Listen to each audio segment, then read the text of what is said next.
Miss you காதல் படம் எடுங்கடானாக்கா copy கோட்டைக்கு விளம்பர படம் எடுத்து வச்சிருக்கானுங்க. விஷயராஜ் நேயர்களுக்கு வணக்கம். இன்னைக்கு நம்ம பார்க்க போற படம் ராஜசேகர் இயக்கத்தில் சித்தார்த் மற்றும் ஆஷிகா ரங்கநாத் நடிப்பில் வெளிவந்திருக்கிற மிஸ் யூ. இந்த மிஸ் யூ படம் வந்து எப்படி இருக்குதுன்னு சொல்லிட்டு பார்ப்போம். இந்த படத்துடைய கதை என்னன்னு சொல்லிட்டு பார்த்தீங்கன்னாக்கா, எப்படி சொல்கிறதுன்னு யோசிக்கிற மாதிரி தான் போய் படம் பார்த்து வரும்போது நாங்கள் யோசித்தோம். அந்த மாதிரியான ஒரு கதை தான். படம் ஆரம்பிக்கும் போது ஹீரோ அவர் பாயிண்ட் ஆஃப் வியூவில் அவரே ஒரு கதையை சொல்ல ஆரம்பிச்சிடறாரு. இந்த என் கதையை சொல்லணும்னா 2 மணி நேரம் 5 நிமிஷம் நீங்கள் தாங்கி தான் ஆகணும்னு சொல்லிட்டு அப்பயே தெரிஞ்சு போச்சு. 2 மணி நேரம் 5 நிமிஷம் நம்ம என்னத்தை தாங்க போகிறோம், என்ன கதை சொல்ல போகிறாருன்னு. வழக்கம் போல் ஹீரோ வந்து ஒரு டைரக்டர் ஆகணும்னு சொல்லிட்டு சினிமா அசிஸ்டன்ட் டைரக்டராக இருக்கிறாராம். அப்படி தான் சொல்கிறாரு அவர். அதுக்கப்புறம் பார்த்தாக்கா அவருடைய அப்படியே சொல்கிறாரு நான் யார் என்னெல்லாம் சொல்லிட்டு அவருடைய கதை ஆரம்பிக்குது. ஒரு திடீர்னு பார்த்தா ஹீரோ வீட்டில் வந்து ஒரு மினிஸ்டர் வந்து மிரட்டினுக்கிறாரு. எங்கே உங்கள் பையன் அப்படி பில்டப்பில் வந்து ஒரு பிஆர்ஓ, அதாவது ஹீரோக்கு பிஆர்ஓ மாதிரி வந்து கேட்குறாரு. என்னன்னு பார்த்தாக்கா அவர் வந்து மினிஸ்டர் பையன் மாதிரி ஒரு கேஸ் கொடுத்துருக்கிறாரா. அந்த கேஸை வாபஸ் வாங்க சொல்லி ஹீரோடைய அப்பாவையும் அம்மாவையும் வந்து மிரட்டிட்டு போகிறாங்க. கட் பண்ணால் ஹீரோ வந்து கூர்க்கில் உட்காந்து ஒரு டீ கடையில் காஃபி சாப்பிட்டுக்கிறாரு. காஃபி சாப்பிட்டு டீ கடைக்கார பாராட்டுனுக்கிறாரு. இந்த மாதிரி காஃபி நான் என் லைஃப்பில் பார்த்ததே இல்லை, சென்னைக்கு போனால் கூட இந்த வாசனை மறக்காதுன்னு சொல்லிட்டு அப்படியே கார் எடுத்துன்னு கிளம்புறாரு. கிளம்பும்போது லாரி அடிச்சு தூக்கிடுது ஹீரோவை. அப்புறம் தலையில் மண்டையில் அடி.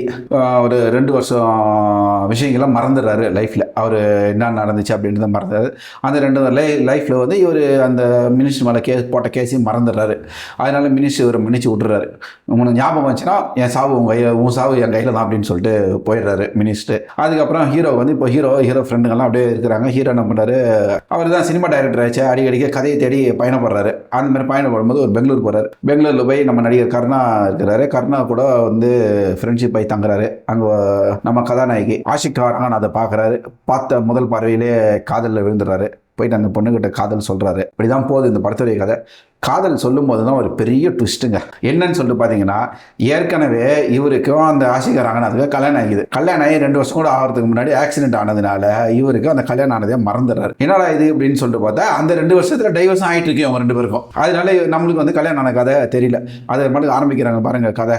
இவர் இங்கே வீட்டுக்கு வராரு. வீட்டில் வந்தோடனே அவங்க ஃப்ரெண்ட்ஸுங்கெல்லாம் ஒரு கதை கட்டுவாங்க. உனக்கு ஏன் டைவர்ஸ் ஆச்சு, ஆளுக்கு ஒரு கதையை சொல்லுவாங்க. அந்த ஃப்ரெண்ட்ஸுங்களுக்கு வேற வேலை வெட்டியே இல்லை போலது. எப்போ பாரு ஹீரோ கூடவே சுற்றிட்டு இருக்காங்க. ஒரு 5 கேரக்டர் இருக்கு வீட்டில். அப்பா அம்மா 3 ஃப்ரெண்ட்ஸ். இவங்க அந்த ஃப்ரெண்ட்ஸுக்கெல்லாம் வேற என்ன வேலை இருக்குதுன்னே தெரியல. ஹீரோ கூடவே உட்காந்து இருக்கிறாங்க, ஹீரோ கூடவே பேசிட்டு இருக்காங்க, ஹீரோக்கு பிஆர்ஓ வேலை தான் பார்த்துட்டு இருக்காங்க. இப்படியா போற இந்த கதை வந்து அம்மாட்டுக்கு வந்து தனக்கு முன்னாடியே கல்யாணம் ஆயிடுச்சு அந்த பொண்ணு தான் சொல்லிட்டு மறுபடியும் அங்கே போறாரு. அந்த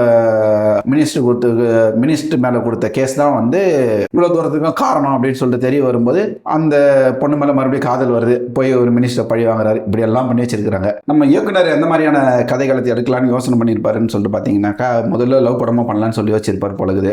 சரி ஓகே, அதுக்கு லவ் எடுக்கணும், லவ் எடுக்காம விட்டாரு. அப்படியே லவ் தேடும்போது இந்த பக்கம் ஒரு ஃபேமிலி கதையாக உள்ள போலாமான்னு யோசிச்சிருப்பார் பொழுது. சரி அப்படி போய் அப்படி கொஞ்சம் டைவர்ட் ஆகி ஒரு ஆக்ஷன் வரலாமான்னு சொல்லிட்டு கொஞ்சம் யோசனை பண்ணியிருப்பார் பொழுது. அப்படி கொஞ்சம் திரும்பி இருக்கிறாரு. இப்படி ஏகப்பட்ட குழப்பத்தில் திரும்பி சரி காமெடி கொண்டு வந்து போடணும்னு சொல்லிட்டு ஒரு 2 பீஸுங்களை கொண்டு வந்து உள்ள விட்டார். அதுங்க பேசுதுங்க பேசிக்கிட்டே இருக்குதுங்க. காமெடியே கடைசி வரைக்கும் வரல. இந்த மாதிரி டைரக்டர் வந்து பல டைவர்ஷனில் பயங்கரமாக ட்ராவல் பண்ணி இருக்கிறாரு. படத்தோடைய 2 ப்ளஸ் சொல்லாங்க. ஜிப்ரான் மியூசிக் ஏதோ கொஞ்சம் கேட்குற மாதிரி இருக்குது. ஒரு பாட்டும் அதனுடைய நடனமும் ஒரு புதுமையாக இருந்தது. கொஞ்சம் ஓகே. அது வர வரைக்கும் தான் படம் கொஞ்சம் நல்லா இருந்தது. அந்த பாட்டு கொஞ்சம் சொல்லி முடிச்சிட்டாங்க. ஒளிப்பதிவு ஓகே, ஒளிப்பதிவும் நல்ல ஒரு ரிச் குவாலிட்டியாக தான் தெரியுது படத்தில். மற்றபடி படத்தில் வந்து பெருசாக எதுவும் இல்லை. இதில் முக்கியமான விஷயம் பாருங்கள், அதை கண்டிப்பாக சொல்லி தான் ஆகணும். ஏன்னா ஒருத்தனுக்கு மண்டையில் அடிபட்டது 2 வருஷத்துடைய பழக்கத்தை 2 வருஷத்துடைய நினைவுகளை மறந்துடுறான். அவர் டாக்டர் சொல்லுவார், எப்போனாலும் ஞாபகம் வரும், எப்படி வேணாலும் ஞாபகம் வரும், ஏதோ ஒரு விஷயம் ட்ரிக்கர் ஆனால் வரும்னு சொல்லி. ஆனால் அதுக்காக ஒரு ட்ரிக்கராக ஒரு விஷயம் ஒன்று வச்சுருந்தாங்க பாருங்க. சத்தியமாக சொல்கிறேன், இந்த மாதிரி ஒரு காமெடி சீன் எங்கேயுமே பார்த்துருக்க முடியாதுங்க. ஹீரோ காஃபி குடிக்கிறாராம். அந்த காஃபி சிம்பிள் மூக்கில் போய் கண்ணில் ஏறி மண்டையை குழப்பி பழசெல்லாம் ஞாபகம் வந்தது தான் ஹீரோக்கு. காப்பி கொட்டைக்கு விளம்பரமாடா எடுக்கிறீங்க, இந்த மாதிரி ஒரு செம்ம கிளைமேக்ஸ் வந்து கொடுத்துருக்காரு. இப்போது நம்ம ஒருத்தர் வந்து விருந்துக்கு கூப்பிட்றோன்னு வச்சுக்கோங்களேன்.